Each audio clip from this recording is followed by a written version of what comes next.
Hello, everyone. Today, we're exploring one of the most tragic maritime disasters in history. The sinking of the Titanic and the story of Jay. This is Bruce Ismay. He's the older gentleman in the 1997 Titanic film who proudly boasts about the ship almost to the point of arrogance. In the movie, it's implied that the disaster happened because he pressured the captain to increase speed in order to arrive ahead of schedule, just to show off the ship's capabilities. However, contrary to popular belief, there is no solid evidence that he forced the captain to do so. Even if such a suggestion was made, the captain held ultimate authority, and the decision would have been entirely his own. Bruce Ismay, the man many unfairly blame for surviving it.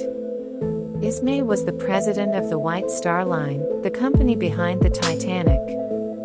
He envisioned not just a massive ship, but a vessel that symbolized elegance, power, and absolute safety.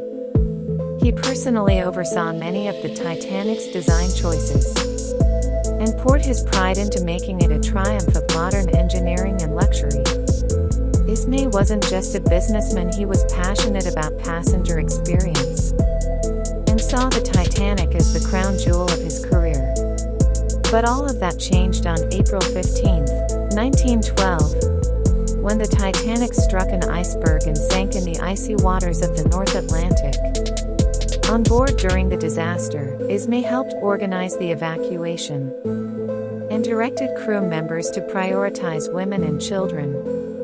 He did what he could in an unimaginable situation. But eventually, with no more passengers nearby and lifeboats quickly running out, he stepped into one of the last lifeboats. A choice that would shape the rest of his life. Surviving should have been a moment of relief. But for Ismay, it became a source of public outrage. He was labeled a coward, a man who fled while others perished. And no one pushed that narrative harder than William Randolph Hearst, a powerful media tycoon who had a personal grudge against Ismay. Headlines painted him as selfish, weak, and disgraceful. The public followed suit, and Ismay's name became synonymous with shame. His image was destroyed not by facts, but by media-driven emotion. In reality, official investigations in both Britain and the United States found that the White Star Line had complied with all safety regulations. Ismay's efforts to help were noted. He had broken no laws. But none of that mattered to a public that had already made up.